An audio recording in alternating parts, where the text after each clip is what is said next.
Creepiest Place 1. Hello. We've got to start with a place that isn't creepy because of how it looks, but because of what it does to you. This one leaves a scar. And the worst part? It's not Arthur alone who carries it. Every player who's stumbled into this cabin carries it too. Red Dead already puts Arthur through hell. But after this moment, you're left wondering, how do I even keep playing with what just happened to him? Northwest of St. Denis, tucked away in the woods, there's this rundown little shack. Outside stands a man, scruffy, friendly, the kind you'd usually expect to sell you bait or a skinning knife. He waves you over with a smile. Hey, mister. You must be real lonely out here, friend. So, you hungry, huh? I got food. I got food inside. Come along. And the thing is, you can go inside, but you shouldn't. Because once you do, Arthur isn't Arthur anymore. He's pretty much messed up, and that's in a way that neither he nor you can talk about it. The screen fades to black, and all you're left with are sounds. Uncomfortable sounds. The kind that make you grip your controller tighter and mutter, "No, no, no." And when it's over, Arthur's dumped out into the dirt, bow-legged whispering, Oh my God. and as the player, you're right there with him, stunned. What makes this place creepy is the large number of players affected by it. Reddit threads, YouTube comments, people admitted it hit differently. It wasn't just shock value, it genuinely creeped them out. Some even said it reminded them of real experiences, which makes the encounter way darker than anything else Rockstar throws at you. That's why this cabin isn't just another random event. It's a scar across the entire game. And regarding poor Arthur, he has already get screwed enough in this game. Now, Rockstar literally made him walk funny after this, or so it may seem. At that point, you stop looking at Arthur suspiciously and start looking for payback. And believe me, revenge has options. You can feed that creep to the Gators, light up his cabin and watch it burn, or just put a few clean shots in his skull. Cowboy's choice. So, if you're interested, we can always make a whole video just on the best ways to get your revenge on this backwoods freak. Trust me, there are plenty. Creepiest Place 2. Hey, mister.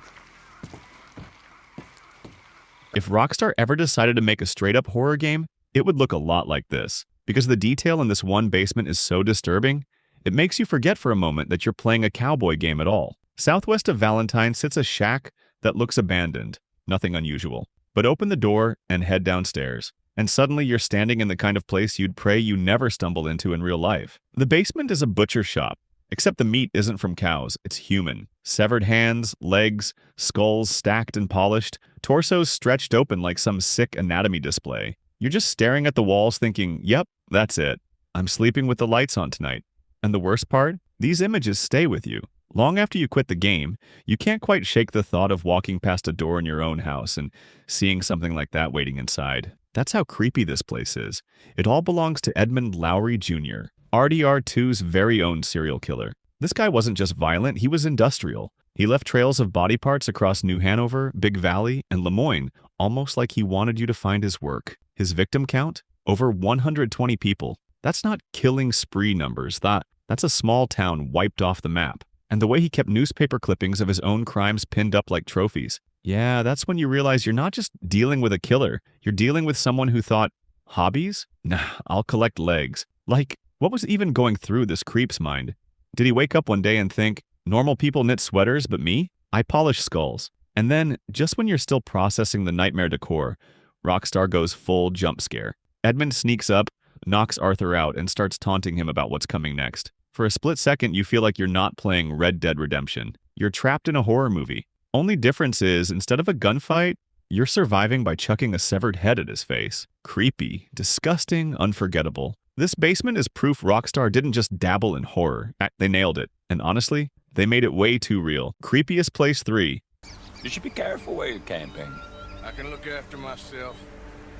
If Minecraft cave ambience freaks kids out, then Roanoke Ridge is what grown men lose sleep over. This place proves Rockstar didn't just make landscapes, they made psychological warfare. On the surface, Roanoke Ridge is gorgeous. Rolling hills, mist in the trees, sunlight breaking through the canopy. It looks like something you'd frame on your wall. But the second you step foot here, your brain starts screaming that something's wrong. And the game doesn't let up. The soundtrack in this area is pure nightmare fuel. Out of nowhere, you'll get those screeching horror strings like the game is warning you. Something's here. Something's coming. You come to Red Dead to relax, but in Roanoke Ridge? Forget it. Every 4 minutes, your nerves are shredded like you're starring in your own horror film. It doesn't help that the ambience feels haunted. You'll swear you hear whispers through the trees, and even when nothing's there, the silence feels heavier than it should. And just when you convince yourself it's all in your head, the Murfree brood prove you wrong. They're not like the night folk who only crawl out in the bayou darkness. The Murfrees will lunge out at any time.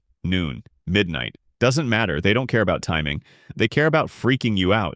Even your horse knows something's off here. She'll spook for no reason, bolt the second you dismount. Like she's saying, "You're insane for being here, I'm out." And honestly, she's right. What makes Roanoke Ridge so unsettling is the contradiction. It's beautiful, but the sounds tell your brain you shouldn't trust it. You can't shake the feeling that eyes are always watching from the tree line, even when you can't see a thing. It's the kind of unease that follows you out of the game, lingering like a shadow in the back of your head. Creepiest place 4? Good fella. I don't care who you are. If you say the bayou doesn't creep you out, you're lying. This place is Rockstar saying, "Yeah, we made a cowboy game, but let's also give you swamp trauma while we're at it." The bayou looks bad enough during the day. Gators lurking in the water, trees hanging heavy with moss, the ground squishing under every step. But at night, whole different story. You've got night folk creeping through the fog. Pale, silent, zombie-like killers who leave mutilated bodies hanging from trees as if to say, "This is our land. You're next." And the first time you run into them, it's a jump scare you'll never forget. You hear weird clicking, then realize you're surrounded, and by the time you see them, they're already inches from your face. And Rockstar loves messing with you here. You see a woman crying in the swamp, asking for help. And because you're a good person, you think, "Sure, I'll help her." Big mistake. The second you step close, it's an ambush.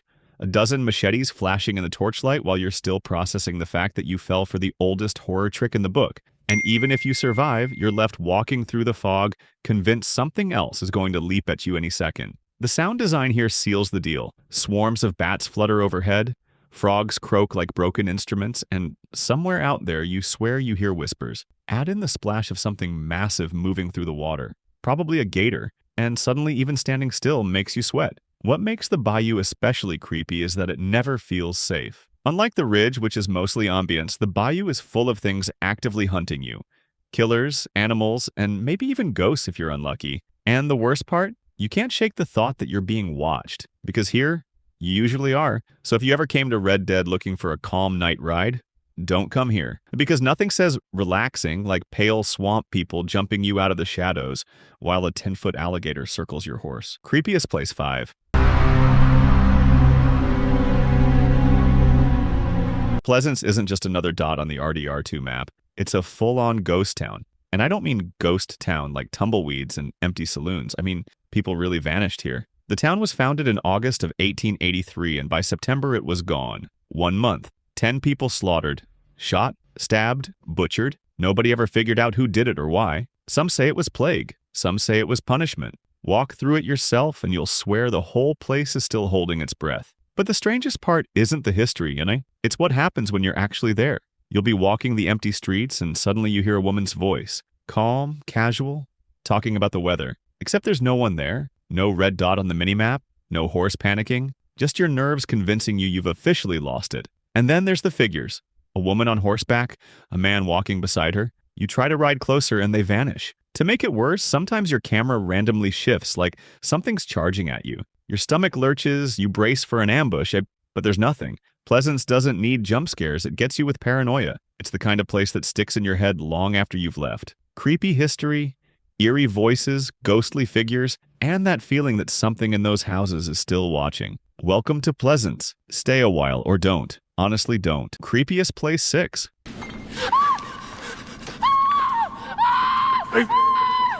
There are creepy places in Red Dead Redemption 2, and then that's Murfree Country. If you've played it, you already know. That's Murfree Country mission doesn't just spook you, it completely rattles your nerves. By the end, most players need to put the controller down and go outside for fresh air.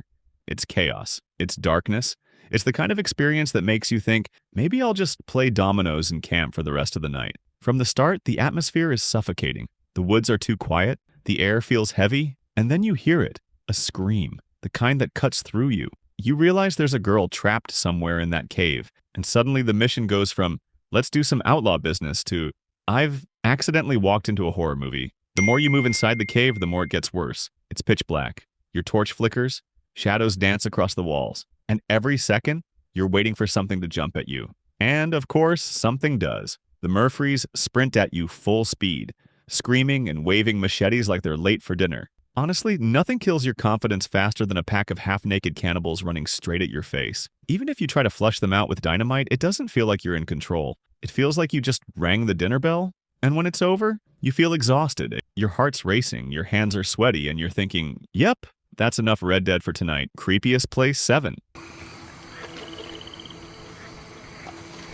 There are places in Red Dead Redemption 2 that feel creepy, and then there's the swamp where the bull gator lives, a place that flat out feels cursed. Step into those marshes south of Lagros and you instantly know you don't belong there. The air is thick, the water's black, and every sound makes you second guess whether you should even take another step. You first come across this monster during the Mission Country pursuits, and calling it a mission is generous. It's more like Rockstar throwing you into a horror movie. Thomas, your guide, keeps telling you to follow his steps carefully, which is not comforting when you realize one wrong move means sinking straight into whatever is lurking under the surface. And then you hear it. Heavy splashes.